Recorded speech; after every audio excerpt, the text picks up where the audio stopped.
How dogs learn. Positive and negative attention. Reward the good, ignore the bad. Dogs will repeat any behaviour that gets them attention. Any attention. So the first thing to think about is, what is attention? Attention is petting your dog, talking to your dog, looking at your dog, chasing your dog, yelling at your dog, throwing something at your dog, and so on and so on. Notice I did not say dogs will repeat any behaviour that gets them positive attention. I said dogs will repeat any behaviour that gets them any attention. So Poppy is running around the house like a maniac, carrying Dad's best socks in her mouth and generally making a complete nuisance of herself.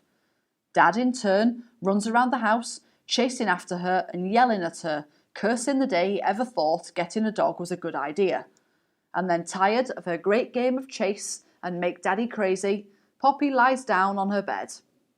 Dad, frustrated and angry at the demise of his socks, ignores Poppy and gets on the phone with Aunt Becky to bemoan Poppy's existence.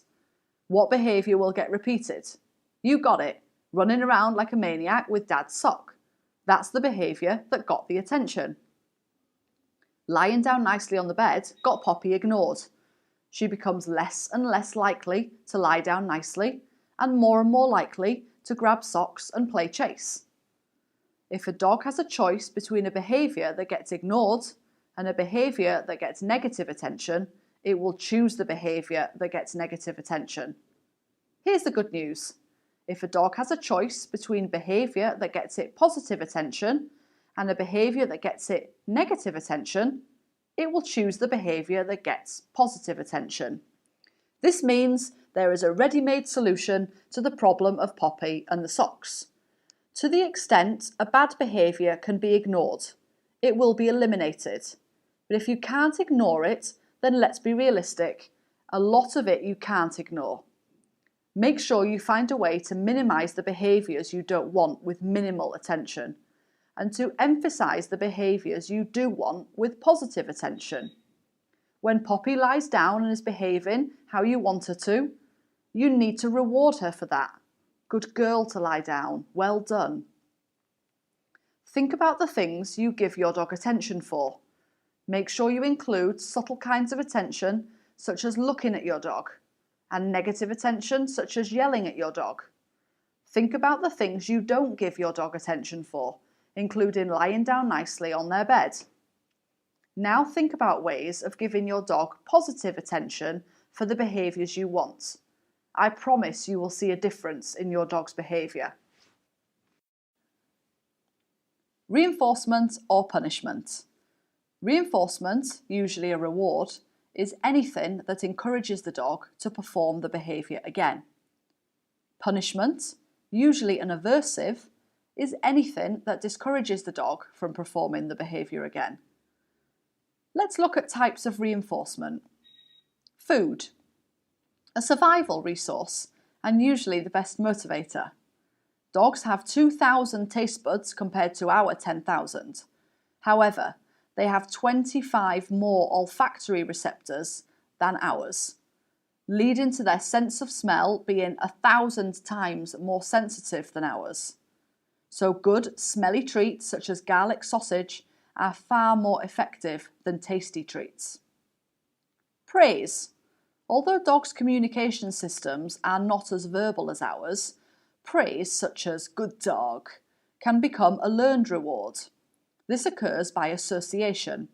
As a puppy, good dog is often coupled with a fuss and a pat on the head. Then the dog learns to associate the praise with a natural reward, which is touch. Touch.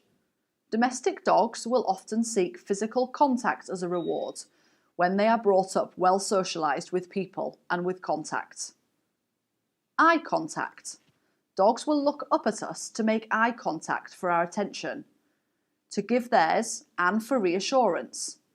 Checking in is the regular giving of eye contact that well-trained dogs will give their bonded owners, to ask, am I doing this right? What is it you want me to do next? Play. Positive fun is sometimes a more effective motivator and reinforcement than food for younger active dogs. Let's look at types of punishment. Yelling, kicking, hitting, and isolating. Over the past 25 years, huge progress has been made in training methods. We've moved on from harsh corrections and rank reduction techniques to much more positive methods.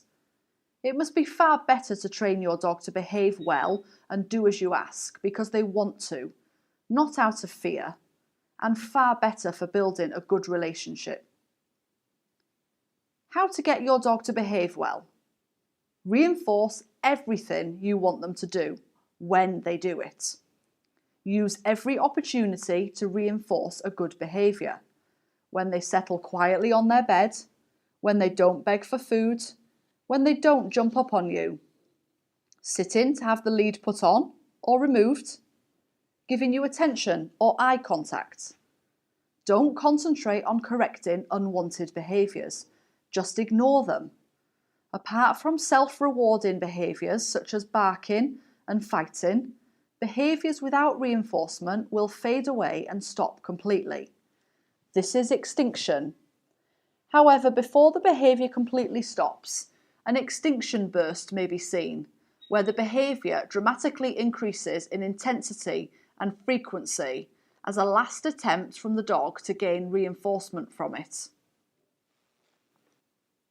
Association.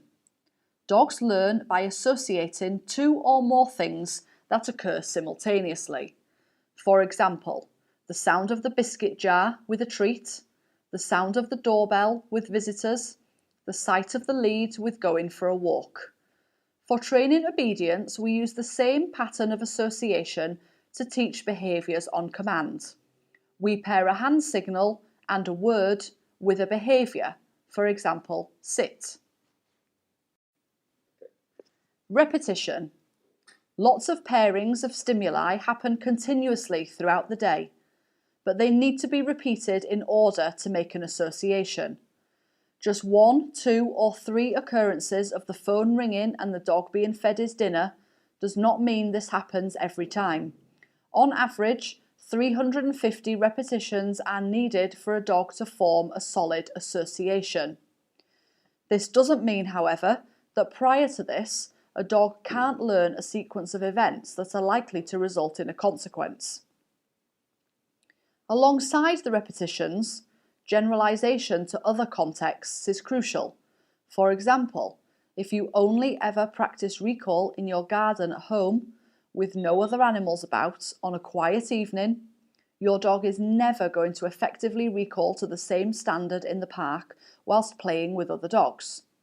Everything you teach your dog you need to practice and repeat in different environments with different and more difficult distractions around.